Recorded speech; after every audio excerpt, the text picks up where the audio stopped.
Bienvenidas y bienvenidos a mi canal en YouTube Sergio Calle Pérez. Los invito a que se suscriban, pero que también le den clic a la campanita para que así abran las notificaciones a los próximos videos. Domingo 27 de septiembre de 2020. Oramos por los que ya han partido en medio de nosotros. Oramos por los que aún estamos aquí. Aquellos que están enfermos de distintas clases de enfermedades, pero especialmente los del coronavirus. Hoy podríamos titular la reflexión para creyentes y no creyentes, católicos y no católicos, cristianos y no cristianos, acerca de la aptitud y el comportamiento. ¿Qué es la diferencia? La diferencia es que muchas veces tenemos una aptitud negativa que va a influir en nuestros comportamientos, e igualmente si son positivos. Resulta que cuando mi aptitud, mi pensamiento, mi palabra, que tiene fuerza, no va acorde a lo que hay a un comportamiento y hay una discrepancia, entonces sucede que esa discrepancia me lleva a no realizar muy bien las cosas. Muchas veces hay discrepancia entre lo que yo digo y hago. Puedo decir muchas cosas que a lo mejor suenan bien, que a lo mejor esas palabras están cargadas de una verdad, pero cuando yo entonces hago algo, tengo una un comportamiento, muchas veces ese comportamiento es contrario. Hemos escuchado el refrán común que se dice: predica pero no practica. Y eso es lo que nos puede ocurrir hoy en día a cada uno de nosotros, en que nuestras acciones no están enlazadas con nuestras palabras, ni mucho menos con nuestro pensamiento y aptitudes. Podríamos decir que la diferencia entre aptitud y comportamiento está enmarcada en varias cosas. Una de ellas es la tendencia, como aptitud, es de evaluar las cosas de una manera o de cierta manera. Y esto puede incluir evaluar a las personas, a los acontecimientos, a ciertas circunstancias y otras cosas. Ciertas evaluaciones muchas veces son positivas o negativas, como ya les dije. Y pueden que también estas se hagan en un determinado tiempo. Nosotros podemos estar mezclando ciertos sentimientos en particular hacia una persona o hacia un asunto. Podemos sugerir que de alguna manera las aptitudes tienen varios componentes, y estas aptitudes algunas veces se refiere a lo que es el ABC, como por ejemplo el componente afectivo, el componente comportamental y el componente cognitivo. En ese componente afectivo podríamos decir cómo el evento, la persona, el asunto, el objeto me hace sentir. Y eso entonces me lleva a un comportamiento, a un componente de ese comportamiento, y es cómo esa aptitud está influyendo en mi comportamiento. Y en el componente cognitivo podríamos decir que los pensamientos y creencias acerca del objeto entonces están afectando o son afectados. Y es eso lo que podemos decir, que ciertas aptitudes también pueden ser explícitas o implícitas. Y las explícitas son aquellas a las cuales conscientemente tenemos claridad y que sabemos que influye en nuestro comportamiento. Y aquellas también a las creencias. Y son implícitas esas aptitudes cuando inconscientemente, pero que se mantienen pegadas, que mantienen cierto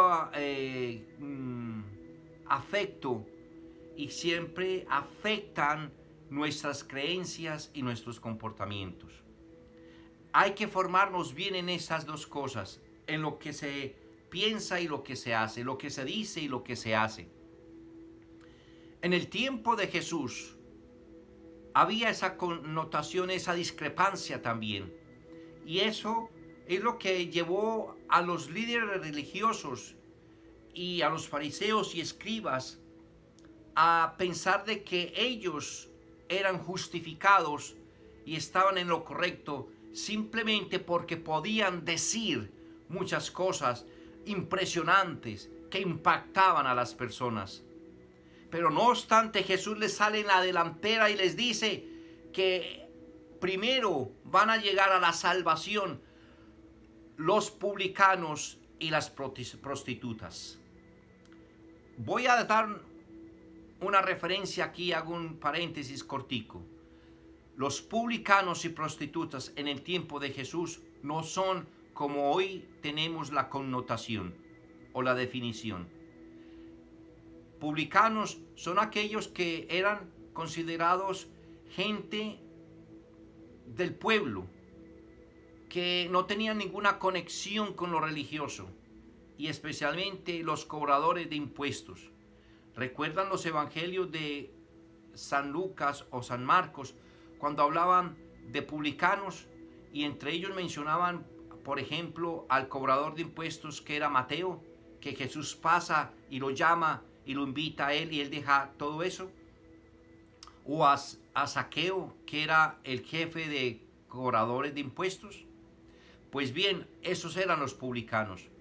Las prostitutas no siempre eran la connotación sexual o las que vendían su cuerpo, como podemos entenderlo hoy. No. La prostitución se le podía llamar también a cualquier persona que cambiaba de judaísmo, que era la religión de aquel entonces, por cualquiera otra, vean, sea de los egipcios, de los mesopotámicos, etc. Y consagraban sus vidas a esos dioses y hacían los cultos a esos dioses. A ellos los llamaban que se habían prostituido. Por lo tanto, cierro paréntesis. Jesús dice que ellos van en la delantera porque se han convertido después de haber escuchado a Juan el Bautista el mensaje de conversión, y ahora están siguiendo a aquel que Juan el Bautista señaló como el camino, como el Cordero de Dios, el único que quita el pecado del mundo.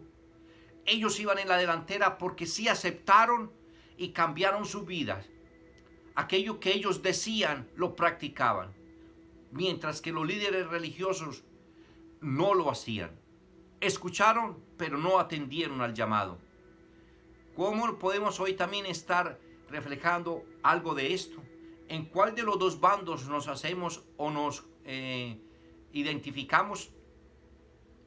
Porque muchas personas religiosas y pías consideran que se han ganado la salvación y juzgan a aquellas personas que a lo mejor no lo son tanto como ellas, pero pueden hablar mucho, pero hacer poco. Mientras aquellas personas que consideramos que están alejadas de Dios o que no hacen como yo lo hago, posiblemente esas personas están más cercanas porque tienen dos cosas: que lo que piensan y que lo que están escuchando de ese mensaje de salvación lo llevan a la práctica. No solamente es con ir al culto religioso o a la Eucaristía o a escuchar un sermón y contentarnos con eso, entonces ya por eso estoy salvo. No, son las dos cosas: escuchar, la aptitud positiva, la mentalidad positiva y el cambio de vida en acciones concretas. Es la invitación que hoy nos hace ese evangelio, esa parte del evangelio. La otra que quiero explicarles es la voluntad de Dios. ¿Qué es la voluntad de Dios? Y muchas veces pensamos que me robaron, que murió alguien, que me violaron, es la voluntad de Dios. No, esa no es la voluntad de Dios. Se encuentra en el capítulo 6, versículo 40 de San Juan, o en el capítulo 17 de San Juan también, que la voluntad de Dios es que todos los que el Padre le ha dado a Jesucristo se salven. Y San Juan 17 dice que te conozcan a ti, único Dios verdadero, y a tu enviado Jesucristo. Y más adelante dice, para que te conozcan a ti y lleguen al pleno conocimiento de la verdad. Y esa verdad es la salvación. Estamos invitados a ser salvos. Tenemos el camino hacia la salvación ya preparado. Y por lo tanto, entonces la voluntad de Dios es que ninguno de nosotros nos perdamos, sino que tengamos vida eterna, vida en abundancia, la que vino a traernos Jesucristo. Y si tú no eres creyente, pues por lo menos acepta que esta palabra tiene algo de diferente a cualquier otra palabra que has escuchado, a cualquier otro mensaje que has escuchado, y que te da la esperanza y que te da las herramientas necesarias para saber con sabiduría, valga la redundancia, la cacofonía, con sabiduría poder llevar tu vida en el camino del bien, en el camino entre lo que es la aptitud positiva y el comportamiento positivo, entre lo que es lo que dices y lo que haces. ¿Qué tal? ¿Qué mejor que eso?